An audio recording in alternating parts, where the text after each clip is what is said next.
So as I was saying, winter of 2015, exactly a year ago, I went to Iran for the first time. And I didn't know back then that I would be standing in front of you today, or that I would go back 7 times over the course of the past year. A few things happened then. First is that I was touched by the beauty of the place, the colors, the proportions, the elegance of it all. I was also impressed by the ingenuity of what I saw. The towers behind me that you see are called bad gears or wind catchers, and that they are the ancestors of our modern AC systems. I was also touched to see how deeply within the Iranian culture ran the love for literature, arts, and poetry. The 2 poets that I'm quoting behind me, Saadi and Hafez, were both born and buried in Shiraz, where the picture is also taken. And this is the grave, the tomb of Hafez on any given day. Now, last but not least, I was also amazed at the welcome that I received, how safe and included and welcome the Iranians made me feel. Now, enough about me. Starting to have a crowded room here. Who among you has been to Iran? All right, no show. Who would like to go to Iran? After what I've said, I hope to see you. Exactly. Thank you. So, this is not anecdotal actually. These are all recent headlines from Al Jazeera, The Guardian, and the New York Times, showing a very stark rebound of interest for tourism in Iran. And this is actually corroborated by data gathered independently by McKinsey and the Iranian government. And they estimate that the tourism will grow 5-fold over the next 9 years, growing from 4 million foreign overnight tourists today to 20 million in 2025. The increase in value will even be starker, as there's a notable shift from pilgrimage to actual tourism. Now there's a major bottleneck for this, which is the number of hotel rooms. Hotels in Iran are currently completely saturated, with occupancy rates above 80% on average, and very high daily rates. McKinsey estimates that 60,000 new hotel rooms will need to be built over the next 9 years to cater to the demand. And obviously the government is aware of the problem, to the extent that they have devised a series of incentives to encourage the construction of new hotels. One of them being a 0% corporate tax rate for any new hospitality project for the first 13 years of operations, which makes it basically a tax paradise for hospitality projects. So the fiscal incentive, the high occupancy rates, low wages, high daily rates for hotel rooms, basically make such hospitality projects extremely profitable, with IRR above 30% for base case scenarios. Now, Iran needs hotels, but what kind of hotels? Once you've said that, you've said nothing. So then, to answer this question, I've looked at, of course, a lot of literature on hospitality, since it's not my background, and one of these documents has been particularly insightful. Ernst & Young publishes Global Hospitality INSEAD report every year, which is full of very interesting trends on the hospitality market. One thing that clearly emerges is that categories or segmentations that used to be relevant, such as foreign or domestic, and this is Iranian, old or young, are much less relevant today than they used to be. And a new class of traveler is emerging, and I'm sure a lot of people will recognize themselves in what I'm going to say, is that old or young or domestic or foreign, a lot of people today are looking for experiences, and they're also looking for an experience that matches their values. Now, what does it mean exactly? This is a quote from the report, by the way, it's not just me. These people, they want, of course, comfort, cleanliness, but they also want a social experience, and the social part now of traveling is becoming increasingly important. They want some element of class or elegance, or beauty at least. And last but not least, some element of culture. Pure standardized hospitality products no longer make the cut. And actually, again, this is a quote from the report, that functional design, social interaction, local cultural element, and affordable luxury are really on the rise in the hospitality market. And one of the most stunning success of hospitality researchers is actually a textbook example of what I've just said. I don't know if anybody in the room knows Mama Shelter.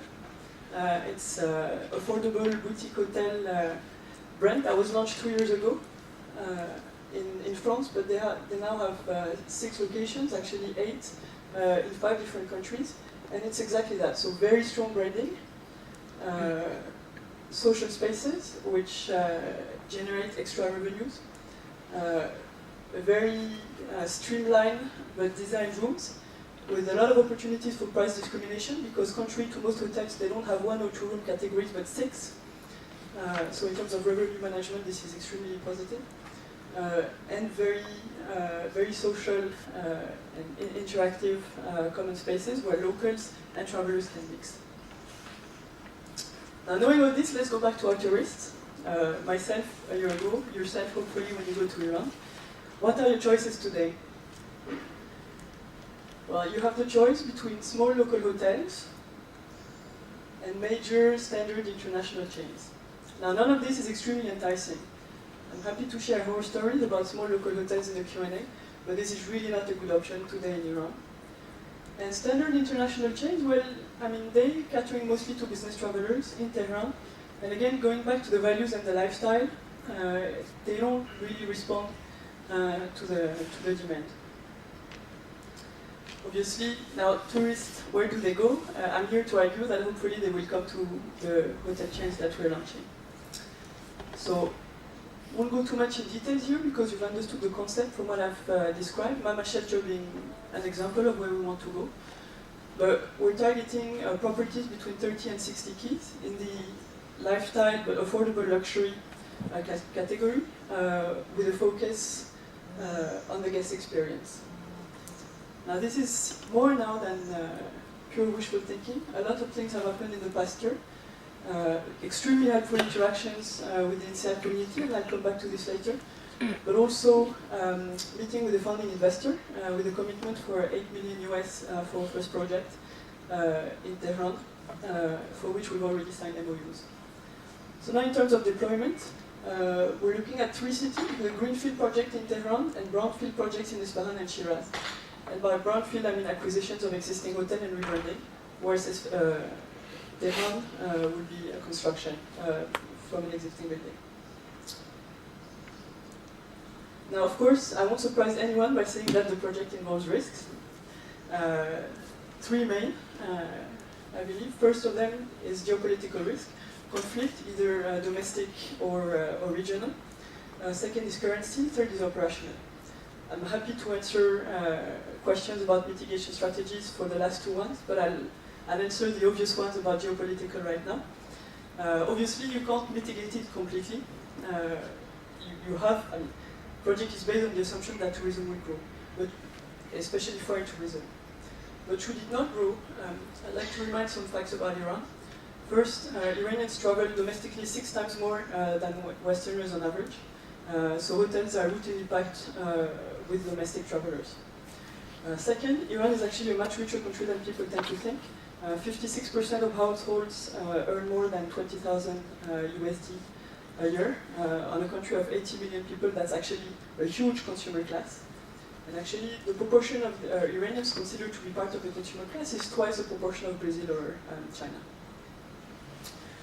My point here is that there's a big domestic market with people who have a lot of money, yes, and who don't know where to spend it because there's very little options. Of course, it doesn't completely alleviate the risk. Now, why am I here today, if I've got investment? Well, I'm always looking for mentorship, ideas, insights, experience, and contact. So if you believe you have something that could be helpful for me, please don't hesitate to share. And actually, I've been, a friend of mine from INSEAD, who was a competitor in the IBC, suggested that I participate. Entrepreneurs in residence have suggested the idea to offer SIM cards to guests on arrival, which I believe is a great idea. My lawyer has been suggested to me by an INSEAD classmate. Same for a lot of data on housekeeping, revenue management, and even my investor is an INSEAD alum. Last but not least, and I'll conclude here, INSEAD has given me the confidence to go forward with such an exciting project. Thank you very much.